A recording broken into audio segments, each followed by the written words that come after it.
The wind that swept down from the Tetons carried a new kind of chill that autumn of 1885.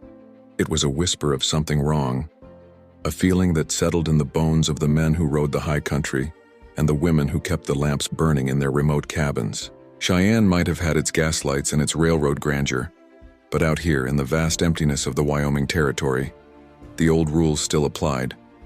Until they didn't. It began with a disappearance, then another. Not uncommon in a land of grizzlies, blizzards, and desperate men.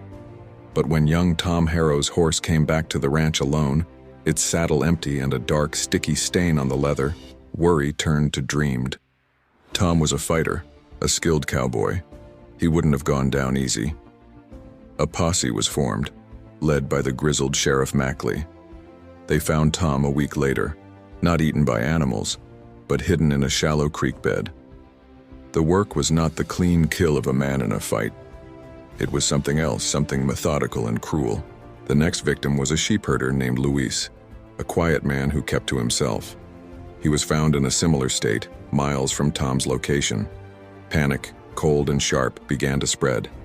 This wasn't random violence. It was a hunt. The shadow had taken form. The break came from an unlikely source, an old Arapaho trapper who traded furs at the fort. He spoke of a Wakang Yuta, a spirit eater, a man who walked alone and left a trail of silence. He told the sheriff of a solitary figure he'd seen watching the herds, a man with eyes as empty as the prairie sky, who camped in a box canyon up near the Wind River.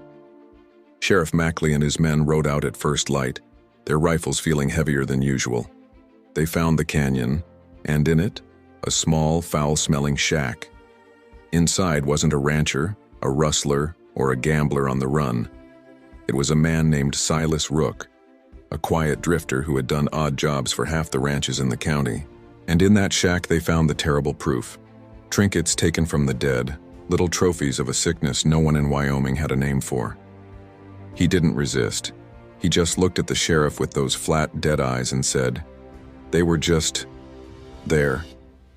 The West had always bred hard men and violent ends, but this was different. This was a new kind of monster, one that killed not for gold or revenge, but for a darkness inside itself. The night the Wild West met its first serial killer, it lost a piece of its innocence, realizing the greatest terrors weren't always out on the trail, but could fester quietly in the heart of a man.